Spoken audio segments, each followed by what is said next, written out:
Okay, so as you all saw in my last video, I finally got my Monte Carlo back from the body shop just in time to enjoy it for the 4th of July weekend. Although the car is grossly underpowered and rides like a marshmallow, it definitely looks good. And unfortunately, this will be my last chance to get any pictures or video of the car out in its natural habitat, at least until after I get it back from Bipolar Performance up in Michigan, who is eagerly awaiting the car to arrive. But we've got a lot of work to get done before I can even take the car up there and drop it off. So now that Independence Day weekend is over, it's time to pull it in the shop, remove the hood, and pull the original engine, transmission, and the original rear axle, and begin the process of swapping the entire drivetrain. Now, Buckwheat knows this is about to happen because Tanner asked if he would stop by this morning and vacuum down the refrigerant and the air conditioning. What do we owe the pleasure? What are you monkey nuggets doing now? We're taking this Monte Carlo apart. It was fine. No, it's not. It's underpowered. Well, that'll give you there. The first thing that Buckwheat notices is the fact that Tanner's up in this thing working on it without any crash wrap on the fender. So while Jeremy's back at the shop getting Tanner tuned up, I hopped in the 64 to go down and see Mark. Since Brian at Classic G-Body Garage has purchased the entire drivetrain out of my Monte, I want to set the original engine, transmission, and rear end on some skids to make it easier to load when he comes to pick them up. By God, you do have some skids for me down here. I do. I told you I could load you right up. You got to take these back with you. Tanner is having problems with the fender covers. Fender covers? Yeah, they keep falling off the fenders on the Monte. I had him crash wrap them. Yeah, I know, but evidently that's not enough. So Jeremy requested that he have a couple of these to help hold the fender cover on the fender. Tanner's obviously struggling a little bit this morning, but it is a Monday, and he's not the only one having problems. You having trouble today? Well, this thing ain't helping me, this dry rotted piece of stuff here. But,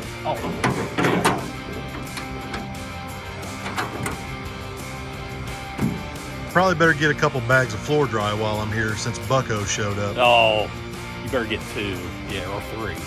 Buckwheat tends to be just a little bit messy when he's working in the shop. And one thing's for sure, if he hangs around long enough to help pull that engine, I'm gonna need some floor dry. When you get back over to the shop, you need to ask Jeremy about the groundhog and the check ball. Groundhog and the check ball? Groundhog and the check ball. You need to follow up on that. It's quite a story. Now, I don't know how much of it's true. He said a groundhog shot out from underneath the building and hit him in the leg, caused him to drop the check ball.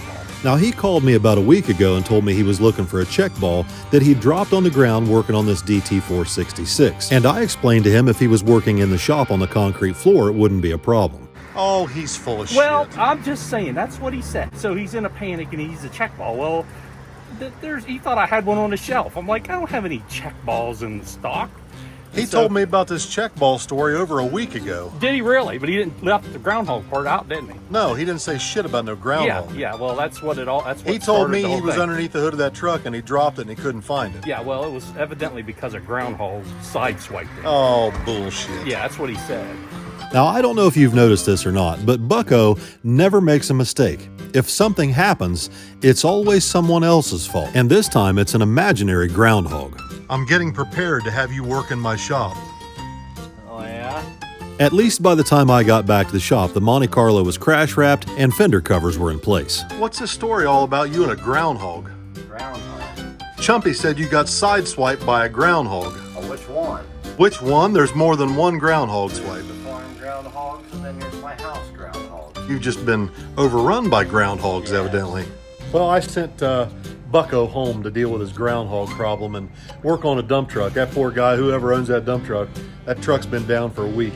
I can't imagine being on the hook with Bucko to get my dump truck fixed. Actually, I can, because mine's been sitting up there for, I don't know, 3 years? I was gonna say, I thought you still had a dump truck. I have parts of a dump truck. I've never seen it before. Well, yeah, it's in pieces. He took it apart, but it never got put back together. Sounds like a Bucko. Now, this is the first time I've ever owned a Monte Carlo, much less pulled an engine out of one. And Tanner and I quickly realized that the cherry picker couldn't reach the engine over the front bumper, so the cherry picker had to come in from the side. Once we had the engine chained up, we realized that the cherry picker was low on oil. So I called down to Mark to order some oil and started making phone calls to Jegs for parts. I don't know. Yeah, you just brought me some oil and you got sucked into working. Look at that. It's out. Hey, all I gotta say is I'm glad that you sent him back with a bunch of floor dry. Because it wasn't Bucko that made the mess this time, it was me. it? Yeah, see, I knew. I said you needed at least 4 bags. Right? Yeah, I made a mess this time. It wasn't Bucko. Oh, it wasn't. So by Friday evening, we had the engine and transmission out of the Monte. But by Saturday morning, we had to change gears. The kids want to go down to KD Dragway today for an open test and tune session, which means that Grandpa will be doing Grandpa things. And my granddaughters don't realize it yet, but they're not going to be able to go. They're going to have to stay home. I put June and Chivy in the house, and once Vicky got done cleaning the dog hairs off the seats, it was time for us to hit the road. So here's the deal. Next weekend is Cash Days at the Hill at KD Dragway in South Webster, Ohio. KD Dragway is located just north of the Ohio River in rural southern Ohio. If you've never been there before, you would swear there's nowhere down here to put a drag strip in. And typically, I'd say you'd be correct. But there is one area down near South Webster that's actually flat enough for a 660-foot long 8-mile drag strip. There just wasn't enough room for a flat shutdown. So the shutdown goes straight uphill at KD Dragway. Billy and Tommy decided since next weekend's the big race, they wanted to come down this weekend during an open test and tune and try their hand at this surface, since none of our cars have been there since last season, and 2 of the cars we're bringing have never been here at all. The kids were busy getting the cars ready, and me and Vicky were in the trailer babysitting Wyatt. So I missed out on the first test passes. However, the 55 immediately had to undergo surgery, and I'm not sure what happened to Tojo, but it didn't make it 60 feet. And the Falcon doesn't like its new converter.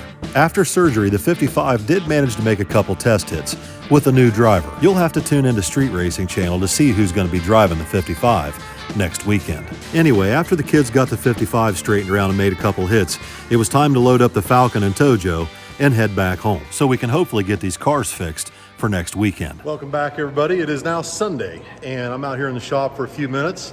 We've already got the Falcon unloaded. Billy's got it in here on the lift, and they're planning on swapping this converter. We're trying some different converter combinations in the car, and this one here, a little too tight. At least I think it's too tight. I don't know. I didn't get to see the pass it made yesterday. I was babysitting when they made that pass with it. But so they're going to swap a converter out today. Vicky and I are going to take a little cruise in the Malibu. For the last year or so, I've been kind of considering maybe hosting a streetcar event or two. And one, of course, I'd like to do here at my home track at National Trails. And part of that event, I would like to have a mandatory cruise. And I'm not talking about around the block. I'm talking about a real streetcar cruise to weed out the race cars. So today, I think Vicky and I are going to take the Malibu out for a little drive and map out a cruise route. And I just put a new set of front tires on the Malibu. I kind of want to see how they drive. I had some Mickey Thompson 26x7s on the front. I think those tires that I had were more catered towards race cars. They didn't drive very well on the street at all. Curves were not good. You turn the steering wheel about a quarter of a turn before the car would start to turn. So anyway, we're going to take this Malibu out, plot out a cruise route today. We'll get to talking a little bit more about what I just mentioned about the streetcar events. I'm thinking about doing one at Edgewater, and I'm thinking about doing one at Trails. One of them may happen this year, the one at Edgewater. We'll talk more about that later. But right now, Vicky and I are going to go get some lunch, take this car out, and plot out a cruise route for a possible event at National Trail, maybe next year. Now, it's been a few years since me and the kids tried to host an event. I think the last time was about 4 years ago, and at that point, Billy only had about 150,000 subscribers, and I didn't even have a YouTube channel, and neither did Tommy and Allison. Now, I don't think it's any secret that I've been a little bit frustrated with the direction that No Prep Racing has taken over the last 4 years. But there's a lot more that goes into hosting and promoting No Prep races than posting an event page on Facebook. Anymore, it's almost impossible to even get a date that the track isn't already booked for, or there isn't already another race within 200 miles hoping for the same cars and the same racers to show up, and of course, the same spectators. So what I would like to do is do something different from what everyone else is doing. And when I say something different, I mean actually making streetcars do streetcar things. Over the last several months, and especially the last 2 years, I've almost lost all interest in drag racing. That was, of course, until I experienced Sick Week in Florida last winter. I absolutely loved it, and I think a lot of people would if they had the opportunity to do something similar that doesn't require an entire week off work and doesn't require nearly as much traveling. I know that there's plenty of places like Roscoe Village in the state of Ohio that people from Ohio and out of state would enjoy equally. So anyway, our first stop for the day, while Vicky and I plan out this cruise route, was a restaurant in Roscoe Village called The Warehouse. We went inside and had an early dinner, and I took some time to study some maps and other local landmarks that people may find interesting. I can tell you that the Warehouse restaurant in Roscoe Village is definitely one of them. Great food, great service, I give it 5 stars. Anyway, after we got done eating our meal, it was time to get back on the road and head to our next stop. We took State Route 36 up through Warsaw, Ohio, and we were making our way towards the Mohawk Dam, about 6 miles outside of town. The traffic was relatively light on a Sunday. However, Vicky and I weren't trying to break the speed limit. We were only driving about 35 or 40 miles an hour out State Route 36 when I encountered a car that came up behind me that wanted to get around. So I pulled off to the side of the road to let them go by and had a little problem. I felt something scrape as we pulled back onto the blacktop.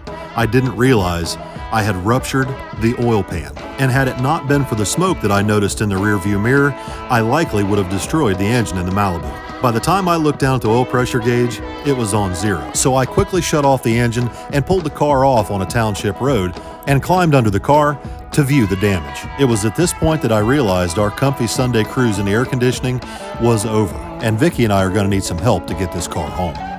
Well, we were having a really nice day.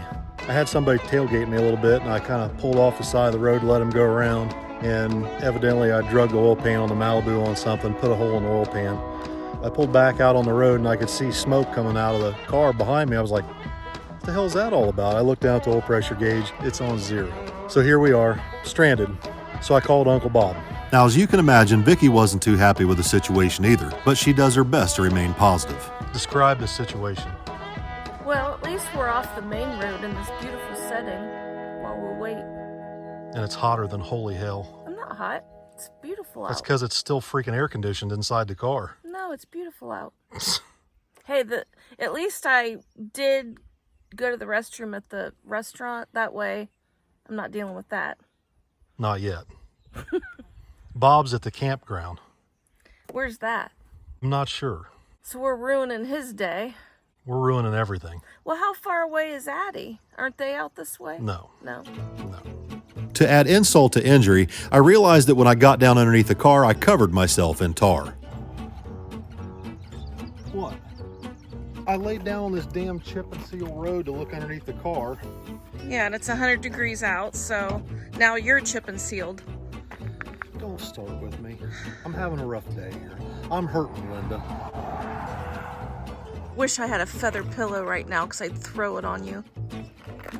By the time I realized I was covered in tar, I had tracked tar all over the interior of the Malibu and all over the exterior as well. Now typically I keep the trunk of the Malibu stocked with Jack's Wax detailing products, but evidently someone removed my Jack's Wax bag out of the trunk and didn't put it back. So the only thing I have on me today is Pledge. By this time we had 2 or 3 different people stop and try to help, but this guy in particular wasn't much help at all. Thanks for the stabbing story. Appreciate it. You can't make this stuff up. He was a friendly guy who was gonna offer us help. Look, now I'm worried. I don't know. He's like saying how his night was rough too and all the things that went wrong. Yeah. And then he mentioned the dam and I said, yeah, I think we were gonna cruise over there. And he goes, well, you heard about the person that's been stabbing, there's been stabbings over there. What? Yeah. What? Yeah. I'm like, hey man, thanks for the stabbing story. Appreciate it. And then he got mad. For the record, we're out in the middle of nowhere with hardly any cell phone service. So believe me, I was ecstatic when I saw Uncle Bob coming up the road in my old dually, pulling his equipment trailer behind it. Let's just say after a total stranger stops in a meticulously detailed black F-150, tells you his life story, and then tells you about stabbings that have been occurring not far from where we're at, it was obvious to me that he doesn't live on this dirt road. So we dumped a little bit of oil in the crankcase and loaded the Malibu up and tied it down as quickly as we could to get the hell out of here and head back home as soon as possible. Thankfully, Uncle Bob was able to get my old Chevy fired up, hooked to his trailer, and found us stranded along State Route 36 less than 45 minutes after I placed the call for help. Most of the traffic on the way home was of the horse and buggy type, but thankfully, we didn't have any problems out of the Amish. However, what I was going to have a problem with was when I got home I realized that my wife had ratted out my misfortune to my brother, who was just chomping at the bit to come and investigate what I had screwed up now and what it was going to take to get it fixed. Did you rub his lamp? Look what he's wearing. Look at this. Yeah. Press guys have got to have their connections. That way Says you get press the pass, it's Bucko the, Media. It's the hottest scoop. What's happened here? I was flying a drone. He knew it. He called it. What? He said he was flying the drone and something happened. I was flying the drone. I was using active track. So the drone's just flying behind the car and it's filming everything, right? All I got to do is just drive. But you can only drive so fast. The drone can only fly so fast. So I was only going like 35, 40 miles an hour maybe. And there was somebody behind me like going nuts because I wasn't going fast enough. So I pulled off the side of the road to let this car go by. And when I pulled back on the road, it scuffed the oil pan and poked a hole in it. How big of a hole? I don't know. Bucko looked at it. I can't tell. It's probably about 1.5 inches long, about 1/4 inch wide. Like when I pulled out on the road, I barely even felt it. Like I barely felt it. I thought maybe it was a transmission pan or maybe the exhaust. It took some material off the very bottom, right where the edge is bent, and then it cut through the weld, and then it's separated. So You think we can use some JB weld and fix it? yeah, We, How about we have to some pull the whole engine out of the car? I hope not. panel bonded. How long did you drive Panel bonded. you realize? I don't know. Probably a mile or two. I mean, when did you realize it was probably your oil pressure? No, I looked up in the rear view mirror to see if there was any cars coming behind me and I saw smoke. So then I looked down at the oil pressure gauge, it's on 0. So I shut the car off and I pulled off the edge of the road. And the black top, what was that, chip and tar? You didn't hear any, it wasn't knocking yet? No. Is there a lot of smoke or just a little? It was probably burning on the exhaust, It was right? burning underneath the car on the exhaust. It wasn't out the tailpipes or out the No, exhaust. what I'm trying to figure out is once the oil stops running, then the smoke thins out. So if it was a heavy cloud of smoke, if it's a thin cloud of smoke, sad face. Jan, get out of the weeds. I don't know how to operate this freaking fancy ass trailer Bob's got. And then Dad laid down in the chip and tarred himself. Should have thrown feathers on him. That's what I said. And then he didn't realize, and he sat in his car seat before he I realized. Oh cleaned my it up. God. Oh yeah, it was like a whole You had a shit dumbass show. attack. I cleaned it up.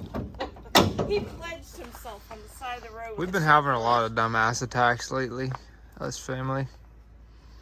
Well, this side of the fence, yeah.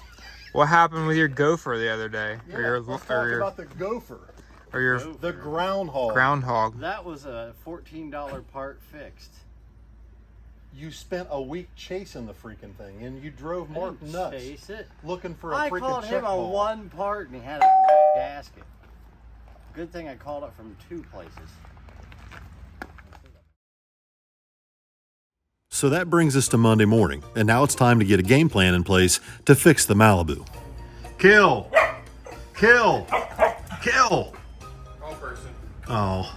Bucko's still out there. I asked him Oh. where his media pass was, and he said, I don't need a media pass. I am the story today. He's on one today, isn't he? Sure is.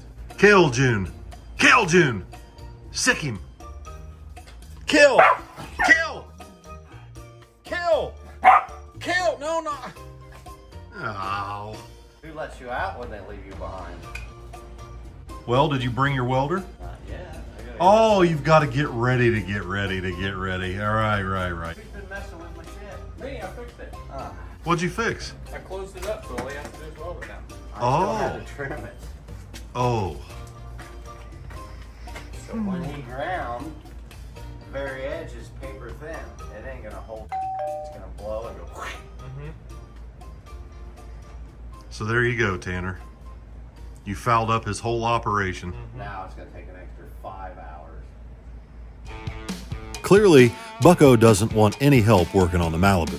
So Tanner and I turn our attention to the Monte Carlo, we shoved it out in the driveway so we can begin degreasing and power washing the front frame rails and the firewall. We started with a dry surface and doused everything with Jack's Wax Super Citrus. After letting everything soak for a few minutes, it was time to power wash it off, and then hopefully get it pushed back in the garage to dry it off before anything water spots. By that time, Jeremy had gotten ready to get ready, and it was time for him to go up to the farm and grab his welder. Now, when it comes to my brother, once he's made an appearance, he considers himself on the clock, and there's no telling how long it'll be before he comes back. So Tanner and I decide that while we're waiting on Bucko, we'll push the Monte Carlo in, clean it up, detail it, and then try to kill two birds with one stone. I need to take my old dually and Bob's trailer back to the farm, and while we're up there, I need to drop some parts off to the machine shop for Junior. Bob's just about got his 4.8 small block Chevy for the C10 pickup project finished up.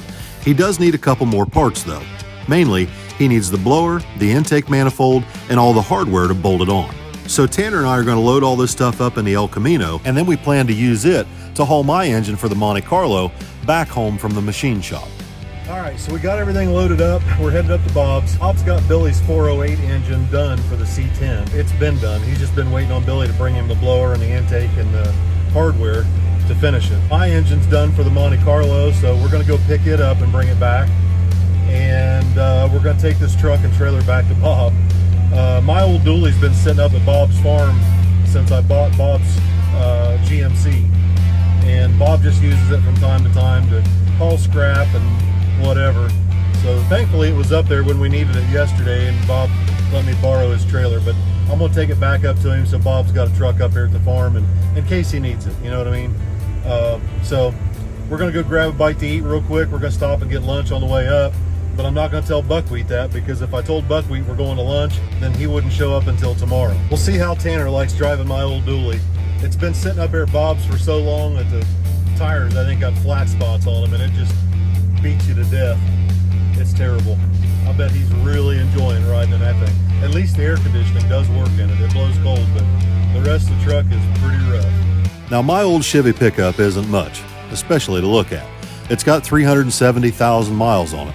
But I've kept it maintained. Even though the body looks rough, the chassis and the drivetrain are rock solid.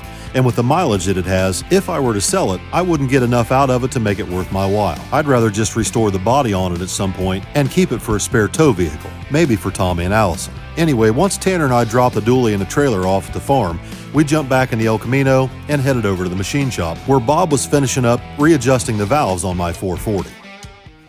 Well, Uncle Bob, thanks for coming to rescue me yesterday. Yeah. I'm glad you waited a while so I can get out of the pool. Where were you, at the campground? Yeah. I thought that's where you were. When you called, we were like 10 minutes from leaving. Couldn't hardly hear you when I called because I had terrible service, but I thought I heard you say, throw it in the motorhome, we gotta go. I'm like, oh my God, they're at the campground. That's the only way I knew you were at the campground. Yep. So you're telling Christy to throw her stuff in the camper, we gotta go. Well, literally, we were taking the rest of the stuff and putting it in, you're gonna bring home. And we were just finishing up. Oh my gosh. So you at least you waited. I was that. God, it was hotter than Hades up there yesterday. Well, you had a creek beside you. You should have went down there and jumped in the creek. Well, I was thinking about it. I needed to go down there and scrub all that tar off of me. I laid down on the road. I looked like a tar baby when I came back up off the ground, looking at that oil pan. Oh my God, I had to use Pledge to clean myself up. Vicky was making fun of me. That's all I had was some Pledge. So I know, when you, on the ride home, did you appreciate buying my truck? I most certainly did. Tanner, what did you think of driving that truck up here today? It's like a log wagon with wood wheels. It does. It felt like we were riding on wood wheels after driving your truck. Gee-many Christmas.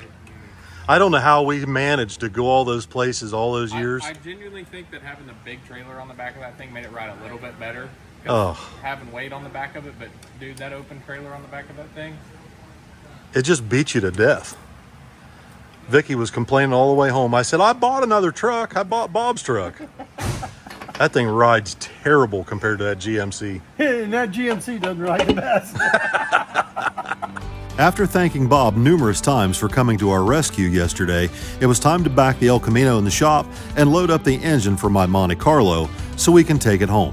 This 440 cubic inch small block Chevy has just standard 23-degree heads from Trick Flow. They feature 230cc intake runners and use standard 23-degree small block Chevy valve train components and geometry. With a 4.185 bore and a 4-inch stroke, this engine made 650 horsepower with a 950 E85 ATM carburetor. So on 15 pounds of boost, it should easily make 1,300 horsepower without any problems. It should be more than enough to make that Monte Carlo feel pretty sporty.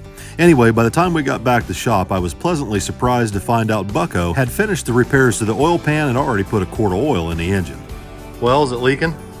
No, he said it's got a quart of oil in it. And it's dry. Huh. Let me look at this. Could have at least painted it red. Well, we want to see if it's leaking first. Well, let's just go ahead and top it off with oil and take it up the road and get it hot and see what it does. Before we set the car down and fill it full of oil, Tanner used some brake cleaner to clean up the headers, transmission, exhaust system, and rear end. Then after topping off the crankcase, it was time to try it out. All right, here we go, moment of truth.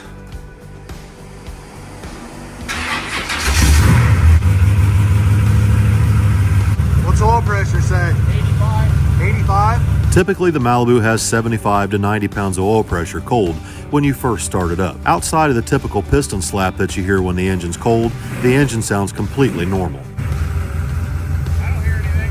I felt pretty confident that I caught it quick enough not to hurt the engine, but there's only one way to really find out whether this thing's all right or whether it needs to come out of the car and be rebuilt.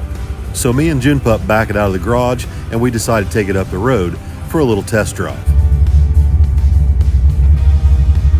Get in the back, June. Get in the back. Get in the back. There you go. Good girl, Jennifer Rose. So far, so good. Yep. These front tires rub a little bit when you turn.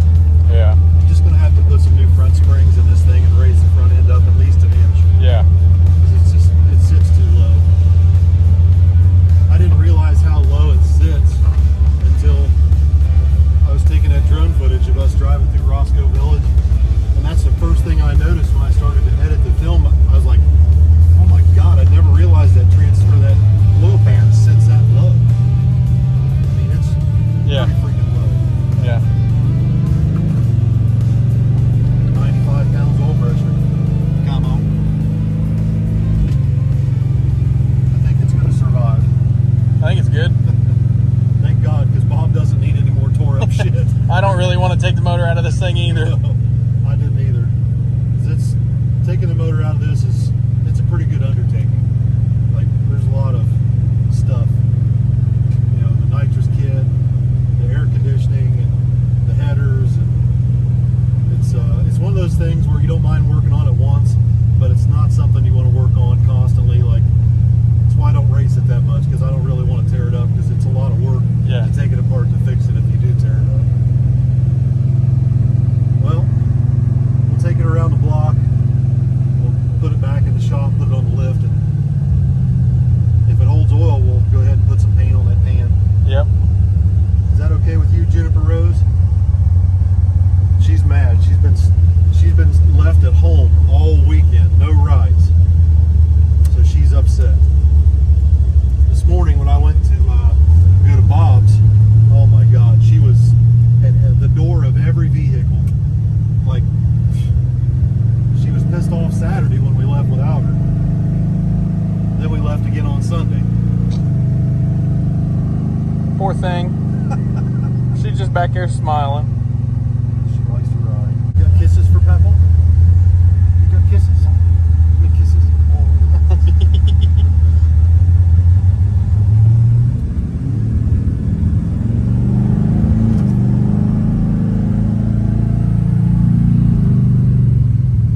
think we're Gucci. As long as this thing doesn't have oil dripping when we get back, I think we're good. Moment of truth. Yep. We finna see.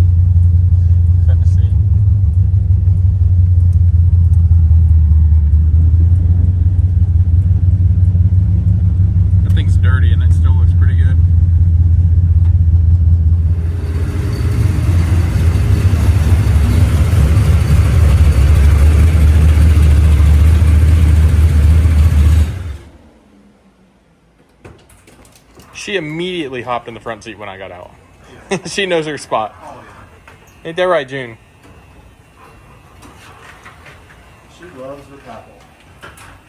Don't you, baby? Well, so far so good. I think it's going to survive. What you got, baby? Oh, you got your frisbee. Frisbee time. Moment of truth. Well, well, well. Buckwheat did it again. I have to say, I'm surprised.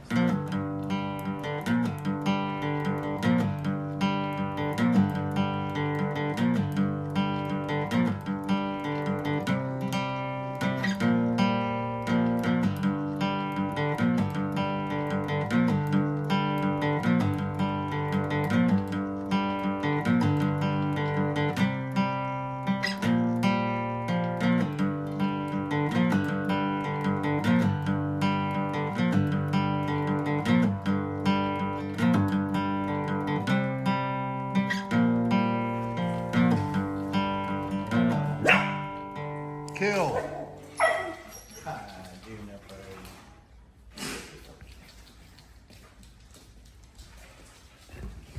Well, It leaks. it does not. That